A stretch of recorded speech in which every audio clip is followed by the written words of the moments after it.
રાજ્યમાં કમોસમી વરસાદ અંગે કૃષિ મંત્રીએ મહત્વનું નિવેદન આપ્યું. કહ્યું કે ભારે પવન અને વરસાદથી ખેતીમાં નુકસાન થયું. કૃષિ વિભાગ દ્વારા તપાસ માટે ખાસ આદેશ અપાયા. ક્લાઇમેટ ચેન્જના કારણે વાતાવરણમાં મોટો ફેરફાર જોવા મળ્યો. નુકસાન અંગેનો પ્રાથમિક રિપોર્ટ તાત્કાલિક મંગાવવામાં આવ્યો. નુકસાનીનો સર્વે કરવા માટેની તમામ સૂચનાઓ આપી દેવાઈ. સર્વે બાદ રાજ્ય સરકાર ખેડૂતોને સહાયની જાહેરાત કરશે.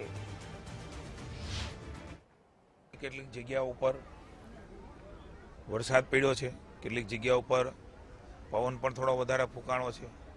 પ્રાઇમરી રિપોર્ટ અમે મંગાવી રહ્યા છીએ. કેટલાક તાલુકામાં, કેટલાક ગામોની અંદર આ પ્રકારની અસરો અને કેટલું નુકસાન થયું છે પ્રાઇમરી પ્રાથમિક સર્વેના આધાર ઉપર આગળ ઉપર નક્કી થાય. પણ આ પ્રકારે કમોસમી વરસાદ એ ક્લાઇમેટ ચેન્જનો ભોગ બની રહ્યો છે. સ્વાભાવિક રીતે આપણે ભાગશાળી છે કે લગભગ 80-90% પણ વધારે એ રવિ સિઝન એની કાપણી, એની લણણી એ પણ થઈ ગયું હતું.